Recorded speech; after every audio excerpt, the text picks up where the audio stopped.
All right, Algebra 3 students, this is the first video for 1.03, solving radical equations.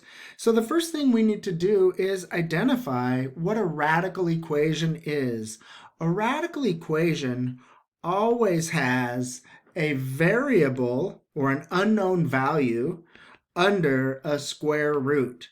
So this is a radical equation, and this is not a radical equation. So the key here is that the unknown value is under a root or a radical. Right, so that's how we know when we have a radical equation. And so let's just first talk about a simple kind of radical equation. What if we just had square root of x is equal to 4.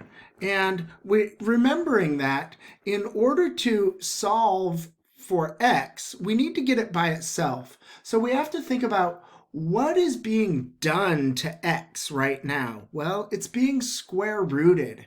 And remember, whenever we're trying to get x by itself, we have to undo the operations.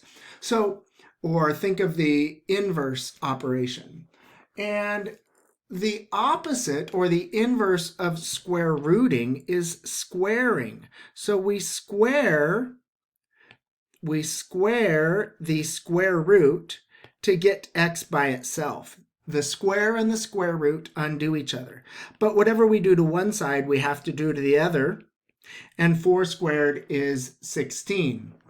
So that is like the simplest kind of radical equation that we would ever have to solve for. But it's a good place to start because it really gets us thinking about what it is we're going to end up needing to do. So if we think about maybe a little bit more complex radical equation, and this is, you'll need to do something like this in order to pass the DBA, the first DBA. So like this one, notice that x is currently being multiplied by 5, so it's 5 times x, and then we're adding 4 to 5 times x, and then we're square rooting all of that. Now, when we get to a situation like this, where on the left-hand side, everything is under a square root. When we get to that situation, just like we did in the previous problem up here, we had square root x. When we get to that situation, we can square both sides. And the square and the square root undo each other. And so we're left with 5x plus 4 is equal to, and then 7 squared is 49. So how about those so far? Does that step make sense in that problem? Good, good. Thank you. All right, so if we're there, now we're just in a situation where we just need to solve for x. Now remember that PEMDAS is the order of operations, and when we're undoing operations, we use the opposite of PEMDAS, which is SADMEP.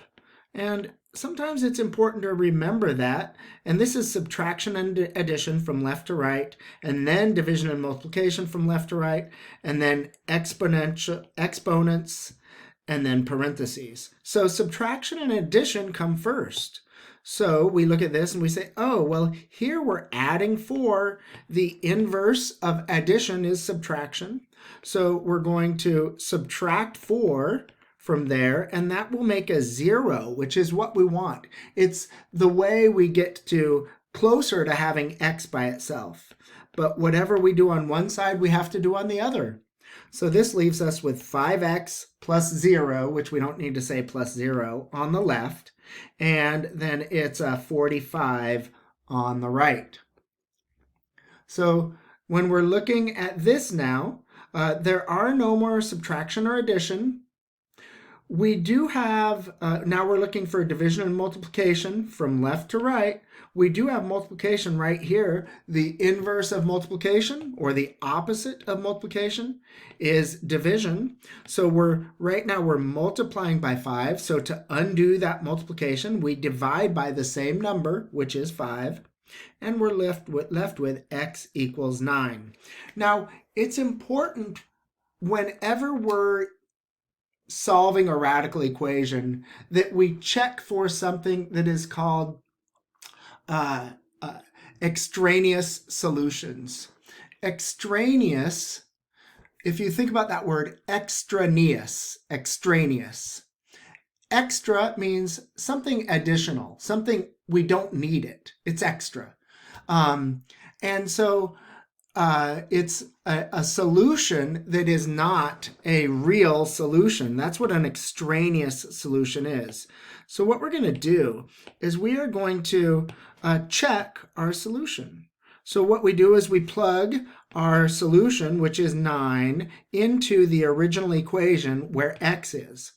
So we have the square root of 5, and that's multiplied by x, so 5 times 9, and plus 4, all that is under the square root, is equal to 7. Now, on this left-hand side, we're going to be simplifying that left-hand side, which means we're going to use PEMDAS. So we start out with parentheses. So we're starting out down here because when we're simplifying just one side, it's PEMDAS. When we're undoing operations on both sides, it's SADMAP. So really there are parentheses here because all of that is being square rooted. So inside the parentheses, we also have to do PEMDAS. There are no parentheses inside the parentheses because the 9 is the only thing inside parentheses. There are no exponents, so we look for multiplication and division inside the parentheses, and we have multiplication right there. So 5 times 9 is 45 equals 7. Now we still have these parentheses here. There are still no exponents. There's no more multiplication and division. We just have addition. There's no subtraction. 45 plus 4 is 49. And now on the left-hand side, we're still simplifying. This right-hand side has just been simplified the whole time. It's just equal to 7. So there's not been anything for us to do there.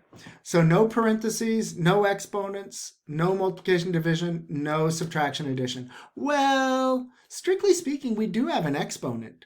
Remember that in we can always convert a radical to an exponent. So a radical really is an exponent. So when I said we didn't have exponents up here at the beginning, it wasn't totally true, but we needed to do what was in the parentheses first, okay? So square root of 49 is 7, equal to 7, and that checks, which means that our solution was a good solution, not an extraneous solution. All right? Questions on that?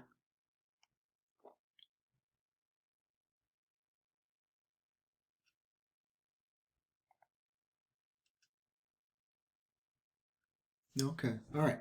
So we are currently at about 8.5 minutes, and I think maybe going over one more practice problem like that one is a good idea.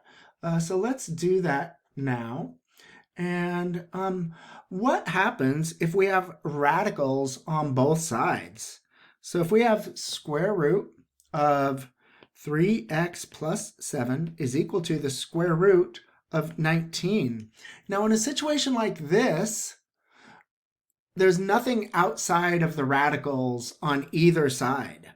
So when we square to undo those square roots, the radicals and the exponents cancel each other out, and we get 3x plus 7 is equal to 19.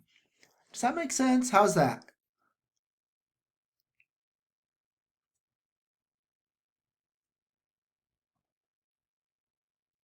Okay. All right. So in order to finish solving, we subtract 7 from both sides because remember we're using SADMEP. So when we undo operations, SADMEP, so we subtract 7 from both sides, we're left with 3x equals 12. And all we have left is 3 times x. The inverse operation of multiplication is division. And we get x equals 4. And that's our solution.